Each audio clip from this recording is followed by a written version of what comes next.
Serenbe is a place where people live, work, learn, and play in celebration of life's beauty.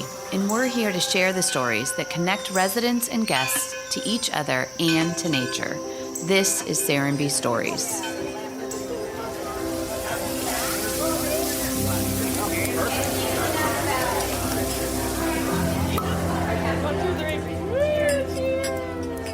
Steve, welcome back. Thank you. This is our second episode, and last time we talked about what is Serenbe today. And you were great. You shared about sort of what we can do here, what we could see, the general experience, how you can stay at Serenbe. And I felt like it was a really great overview and an invitation for people to sort of come and experience it themselves. And I loved remembering some of the stories. So, Steve, take me back. It's 1994. Is that when you bought the farm? No, it was 1991. Okay. So let's start here back in 1991, Steve. Tell me about your life in Atlanta. What did a typical sort of day or week or month look like for you and your family living in the heart of the city of Atlanta, Georgia? So in 1991, I was the active hospitality guy in Atlanta. I had moved to Atlanta in 1969 initially. Stouffer's Food Corporation moved me here. I had started with Stouffer's while in college and went into their corporate training and then management, and I was part of their hotel opening team. And I came here to open a hotel, fell in love with Atlanta, decided to step off the corporate treadmill, and opened my own restaurant in '73. At that time, we were real leaders in fresh food, in casual atmosphere. And so I had built that. And in 1991, I was in that continued path of building that as a restaurant company in various states. We'd become known as the people that would come into areas that had seen their heyday at other times or progressing areas. So we were the first restaurant in several of the old downtowns that had white flight in the 60s and were sort of boarded up. Sure. When they renovated or decided to bring back Pennsylvania Avenue between the White House and the Capitol, we were one of the first 5 restaurants that they got to open there, and that was a place you couldn't walk. So we were really doing great, fun, progressive things. Life was very fulfilling. We were recognized as a leader in the food industry. We were a company that were giving women and gays equal pay and equal rights at a time that was not a focus in the 70s and 80s. And so we were held up as a really thoughtful company. In my last years around that time, we had 6,000 W-2s in a year. So we were running a major restaurant corporation. We had a beautiful house in Ansley Park. Ansley is one of the in-town neighborhoods that was built in the early 1900s, and then had sort of after World War II had gone down, and it was coming back up, and we were part of that in restoring a house that during the war had been turned into 7 apartments, and we brought it back to its original single-family home. We put in one of the most gorgeous pools and gardens designed by Ryan Gainey, and he put various trees and things that would mature in time for our daughter's wedding. And when you consider 2 of the girls were born in the house, so this was this was our house forever, if you will, that we had. I could walk to restaurants and the High Museum and Symphony Hall on one side, which was 2 blocks. We were 3 blocks away from the Botanical Garden and Piedmont Park, where I met people and jogged every morning. Life was about as perfect as I thought it could be. And my wife saw on the back of the Georgia Preservation newsletter that there was a historic farm for sale just south of the airport. And having children, 3, 5, and 7, it's always nice to find fun things to do. And the idea of taking them to the country to see farm animals would be fun. And I was curious if there was open land really 20 minutes southwest of the airport, because being very urban people at this point, I couldn't imagine that there was open land. I opened the first restaurant in Roswell in 75, and there was a lot of open land between Atlanta and Roswell in 75. And by 1991, all that land was urban Atlanta. And so I was very curious that there was land southwest of the city that was still open, and were they just saying that? So I called the owner and clarified that we weren't interested in buying anything, but shared with him that we had the children, and asked about if they had animals in their barnyard. And so anyone with something for sale, of course, says, come on. Right. And so we arrived that Saturday, and they had the Shetland pony saddled, and we bought the farm. Great. Now, I had no idea while I was doing it, but this is one of the first things about following your emotions rather than your logical mind. Now, number one, emotionally, I was pleasing the 4 females in my life, so that was enough to prod me on. And my logical mind said, "Well, hey, it's in the it's this close to Atlanta, it's going to have higher value. It's prime for development one day." And I imagined that we might come down a couple Saturday afternoons, and I imagined that we would buy a little pony for the kids. Sure. In fact, I tried buying the pony along with the farm, and they had a grandchild at that time, so they weren't willing to negotiate that. And so it was just one of those things we literally did on a whim. And they knew someone that wanted to rent the main house out. So as I was looking at that afternoon, all the logical reasons why we shouldn't buy it, they were helping us come up with all the solutions to those problems that I saw. As a good seller would. So we rented the main house out, and there was a shack that had been built in 1940 for farm laborers. It was in disrepair, and my wife said she would fix that in case we ever wanted to spend the night on one of those Saturdays that we were down. Well, she fixed it, and to my surprise, the family wanted to come every weekend to squeeze into this little 2-bedroom, 1-bath house where we had no toys except a puzzle for rainy days. And they chose to come to the farm for a week instead of going to Disney World. And so doing that every weekend for 3 years was a real value shift for me. What was really important? We had what I thought was the ideal life. We were making changes in the inner city.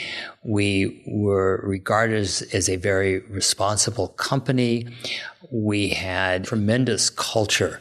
I had employees that had been with me since the first restaurant. And so life seemed about as perfect as it could get.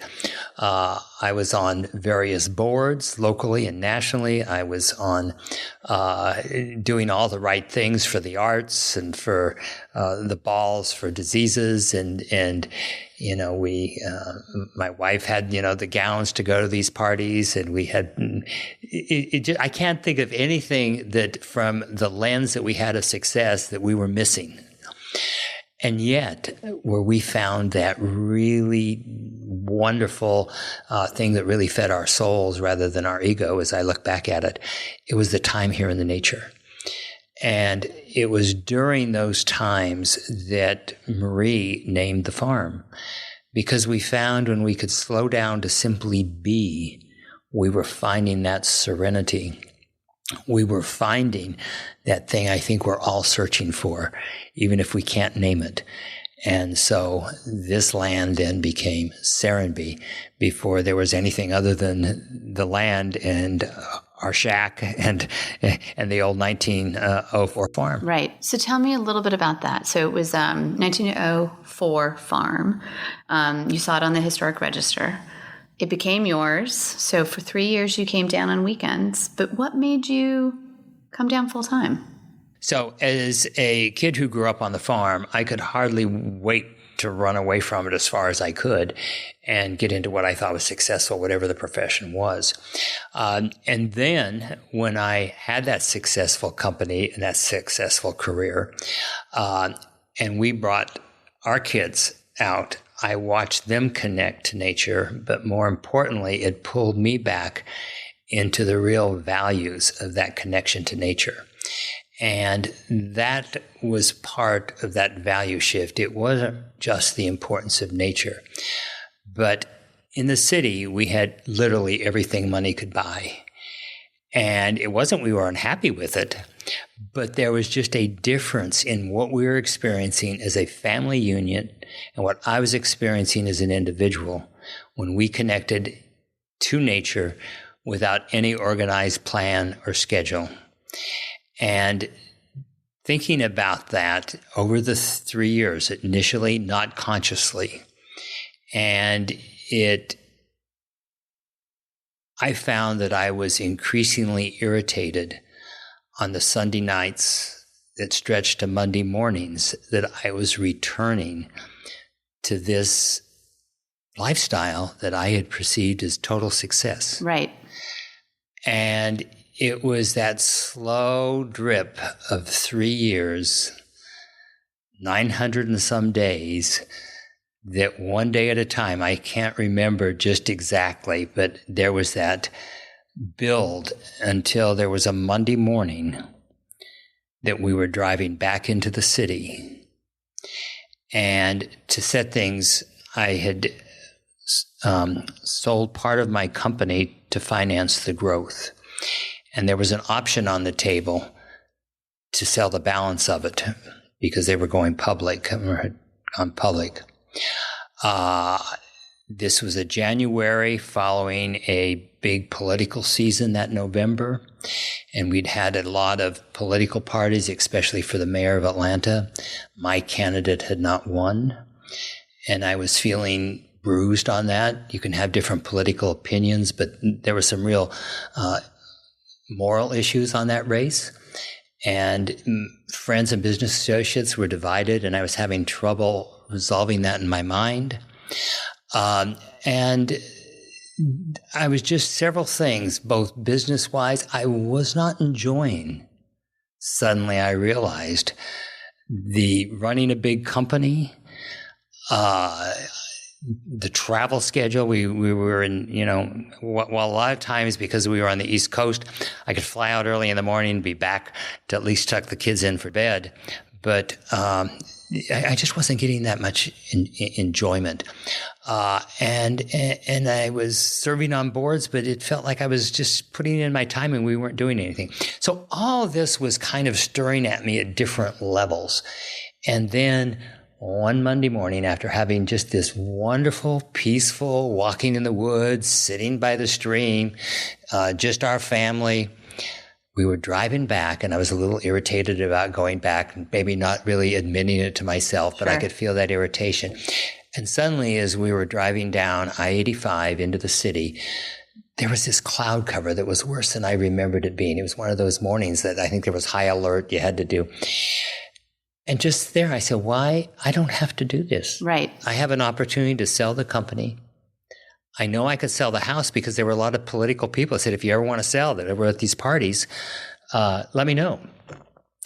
And I thought, why am I spending all this time going to boards? Right. And so I went back and we started making the calls. That was in January. By May, I had completed the sale of the balance of the company. We had sold the house to someone who had been at one of those political fundraisers. I turned resignations into most of the boards, except like for the Midtown Alliance, which I was, a sort of key piece in making it what it was. I'll be on that, I think, for life. But it was just such a freeing, and I hadn't even realized I was burdened. But by doing that, it was just freeing for me, and that opened my eyes to sometimes the groove that we think we're in is actually a rut, and it was that jarring Monday morning that I was able to identify the rut I was in. And so that really changed. And I had no intention of doing anything except retiring. Right. Which you did. Which I did. Right. I was totally retired. And luckily, at a young enough age, I was successful enough that I was able to do that. Mid-40s at that point? And I was, I believe I was 49. Okay. Yeah. And that's great. To retire until even though it's the last year of your 40s, I felt great success. Yeah. And at that point, because of the sale of the company, I had no debt on anything. It's incredible. We still had investments because I didn't sell the land in Midtown that housed some of our restaurants and the corporate office building and all that. So not only were we successful in selling it, we had a steady real estate income coming in, and I was about as perfect a life as you could have. So what was that like? So you came down, and what were your days like at that point? You're hugely successful, 35 restaurants flying all over and serving on boards, and now it's the woods and you and your kids and your family. Well, I think most people find that time is like a bucket of water. Okay.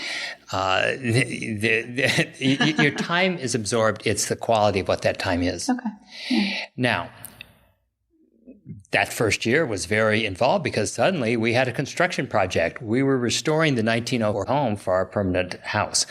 In the 3 years this was weekends, we had fixed the 1940s barn into a 3-bedroom, 4-bath guest house for all of our city friends that wanted to spend the night when they came down for dinner.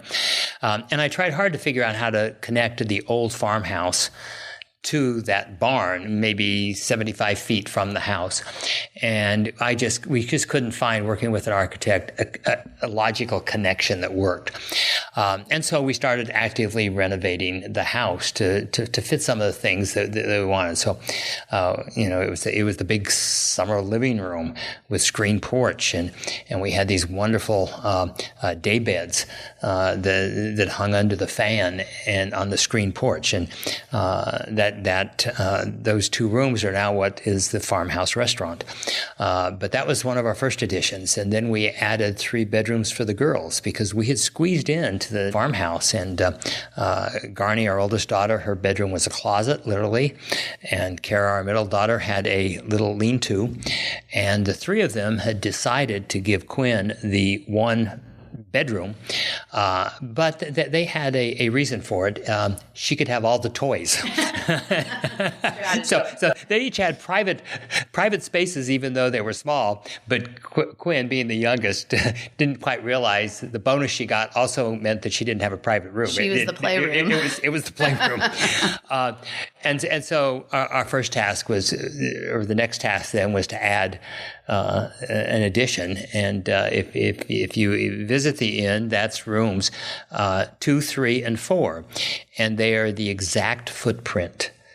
And so the girls then got to design it, but it was the exact closet, the exact bathroom, and then they made decisions like who had bookshelves and where they were and built-in desks or things. So that was great. And then we, of course, didn't have a pool anymore. Mm-hmm. And so then Ryan Gainey. It's hot in Atlanta. Well, we just so we were trying to replace some of the key things that we really had in the city. Some of the basic this wasn't a restricted lifestyle. Sure. That wasn't what it was. The connection to nature. So we were putting some of these things back, and so Ryan Gainey, who had built or designed our gardens in the city, was very upset that we were leaving, but finally we coaxed him in to designing gardens for us here. And so we put in the retaining walls you see today for the big pool. Of course, the pool in those days had a diving board, a slide. We've had to calm it down now that it is a facility for the inn. And so we put the pool in, and we put the garden in, and Ryan had hand sketched. Interestingly, the person who was interning with him or following him to Europe was Keith Summerhour, before Keith was the famous architect that he is today. I didn't know that. So wow. he hand sketched Ryan's ideas on the garden, and you'll see that sketch is framed and hanging at the inn now of Keith Summerhour, colored by Ryan Gainey, and. Of course, it was a freehand. And as I, with a helper, was putting this garden in, we staked it and had to figure out all these angles. I cussed Ryan and Keith because a hand drawing that you're trying to bring back to an actual garden is something else. So it was manual labor. I was out here manual labor. You see pictures of me then. I was in great shape. I was tan, and my days were occupied. So those first 2 years, we were, overseeing the construction of the house, putting in the pools. And in that time period, my mother-in-law sold Mary Mac's. A lot of people don't realize that she owned Mary Mac's and decided to come down. And so we built her the 4-bedroom house because she was the primary caregiver for an older sister. So the two of them. And so we had the two of them and a caregiver, and that is today the lake house that you see as the lake house. So those first years were very occupied with projects, right, to create our own world down here in this area we'd found. And then, the next years were cutting trails, and we bought the additional land, and it was figuring out how to connect those trails. And I had a Massey Ferguson. And what is that, a Massey Ferguson? A Massey Ferguson is a tractor, a big heavy duty, and it was a used tractor when I went down, and had a big steel plate, and it was just, you could do anything with it. And so I would go out and I would crawl trees and tie red ribbons on it so I could see where it was, because it was just dense. You couldn't walk through the briars and everything. And so I would get out there. And so then a lot of the paths we have today are paths that I made while I was out on my Massey Ferguson. What fun. And if I would, you get to the streams, there was no way out sometimes. And so I would just take off all my clothes, tie them in a ball, and walk down the stream. It was so remote, you didn't worry about running into anybody. So this was a very different lifestyle and place. This is almost 30 years ago. The next time I run Cedar Creek, I've got that image. And so life was pretty great. Mm-hmm. And then as we had the garden, that occupies your time, especially in the spring and the fall, and the girls were used to going out and harvesting things for dinner, and it was. Sounds lovely. We had the chicken coop, so you collected the eggs. We started populating with the farm animals. My idea is that we were going to grow our own protein, and it was be organic. But of course, the girls started naming the animals, so we have yet to send one of them to the dinner plate. But that was a great idea. Which is good. I like that. Feel better about the animal village knowing they're just pets. That's right. So we have all these pets down there by name. So life was I gone from this perfect corporate engaged city life to then what was this wonderful life in the country, and thoroughly enjoying that. So I was looking for not a change. So these 90-degree turns that I've had in my life have not been things that I've sought. It's and I was going to say opportunity, but really they weren't even opportunities. It was obvious a change in direction. And luckily I had the courage each time to step into that unknown period. Yeah. And, if I had been a person that diverted from fear or changed course because of fear, I probably wouldn't have done any of those things. I would have still been working for Stouffer's, opening hotels and restaurants. Of course, then they sold it and became strictly the frozen food folks. So where would I be? I'd be working for some sold off company. So I guess you could have been the frozen food king. But I want to go back to the farmhouse, and I want to find out what influenced you to sort of consider and actually turning it into a bed and breakfast. 96, Atlanta had the Olympics, and I believe like about 20 minutes here, which I think is the Boot Cart Farm now, was where they did. Is that right, or is it somewhere else that they did all the Olympics? Equestrian, is that correct, or somewhere down here? So 96 was big time. No, the Canadian team and one or two divisions from the American team, equestrian team, trained at what was then Chappaqua, and it's now a private farm. But Chappaqua has one of the most beautiful stables right on the Chattahoochee River, and it is a gorgeous race farm. And So they were there, and because Atlanta was just so excited about the Olympics, and it was great fun because, of course, I was head of the convention bureau about the time all this lead up was doing. So I really felt connected to that. But here I stepped away by the time the Olympics actually came. But we decided this was a great time to have a bed and breakfast. Now, here again, there was a logical time to it because I mentioned the shack that we fixed for our weekends, and then the 1940s barn for friends. So when we had moved into the main house, we had these two great cottages, and I found we had more friends than I realized. We had an artist in New York who called and wanted to come out for a week. It was the garbage strike in New York, and she said, "I'd love to paint the farm animals." And 4 months later, she was still in the guest house, and a cousin was in the midst of a divorce, and so I suggested she come walk the trails and calm down, and I imagined that she'd be there for a week or two, and 3 months later, she was still walking the trails in the cottage. And so when they had both left, I realized we had to control this somehow, and a friend said, "Well, why don't you post bed and breakfast rates? And then people will get the idea they're going to get a bill if they stay over the invitation." And I decided it was a great idea. And so we posted bed and breakfast rates, and the Atlanta Journal-Constitution did a whole story that they had found where the Nygrens had disappeared to, that we were running a bed and breakfast on the edge of Atlanta. And so people would call, and we only had the two buildings, and it was just Friday and Saturday nights maybe, and they would come into our main screen porch, never come into the main house for breakfast. Then they had to find they could bring their food to cook, or we told them restaurants in Noonan that they could go to, and so it was very if compared to today, it was what I call a hobby business. If you were here in the summer, chances Marie would cook breakfast and I might serve it in my bare feet, or the girls would serve. And one summer they decided that they could make money by offering dinner.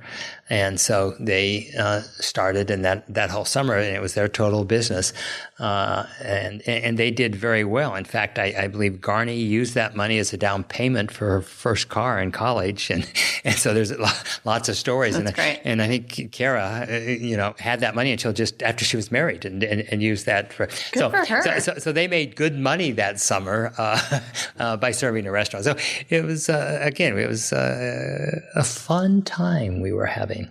Wow, that's great. It's giving me some good ideas. Maybe I can inspire my kids to take a job at the farmhouse one summer.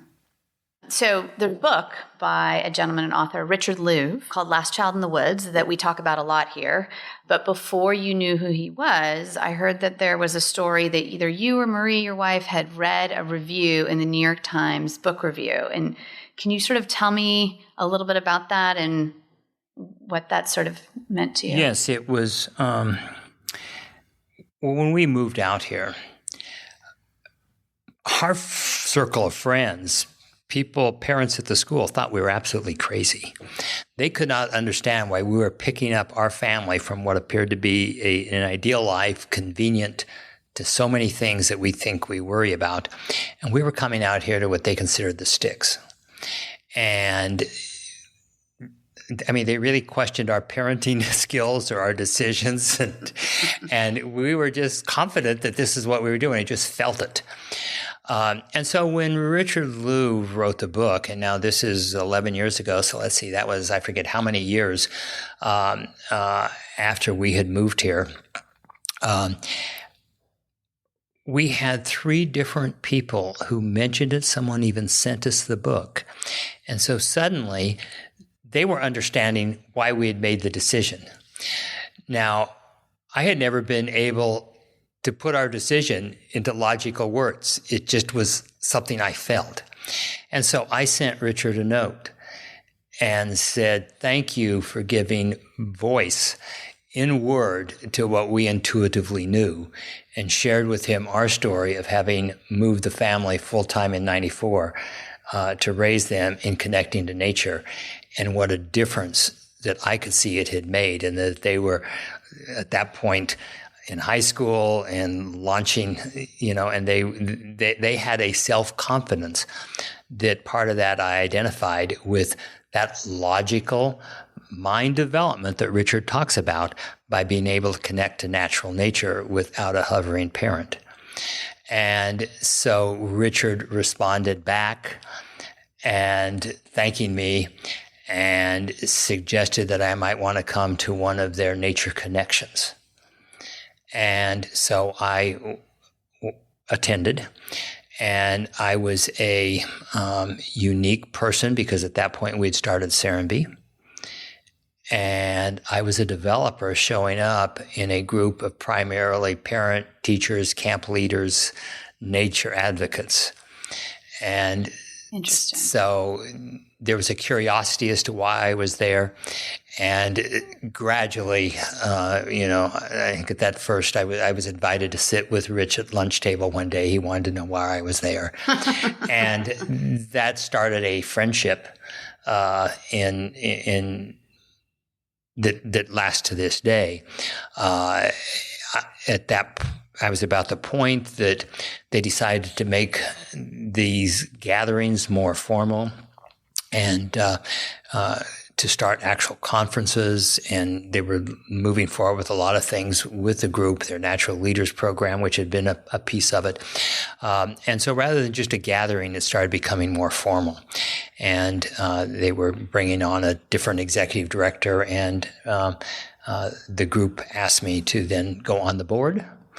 And so I became quite involved in all the incredible things, dealing with connecting children primarily to nature, but how important it is, no matter what your age, is to connect to nature and the benefits for it. And I have just completed 2 years as chairman of the board. It's now an international organization. And so one never knows where a little note of appreciation will lead. But that's the relationship with Richard Louv and Last Child in the Woods. His second book, The Nature Principle, actually talks about Serenbe as being one of those examples to where children can live in nature and some of the things we can do. Today, we're in our second round of grants working with the League of Cities to actually create examples within our urban cities that can change policy so that we're creating places for people, especially in the inner city, to connect in a more natural way to the natural environment. That's great. So here you are. You bought the farmhouse, never thinking you would move full-time, let alone build Serenbe. But we're going to have to save that story for another episode. So thank you, Steve. And it shows you if you just have the courage to go through the unknown door, it can lead to incredible richness that you would never guess. Not to say there aren't a few pits of mud between you and the other place when you look through that threshold. But it's been a great story and love sharing it.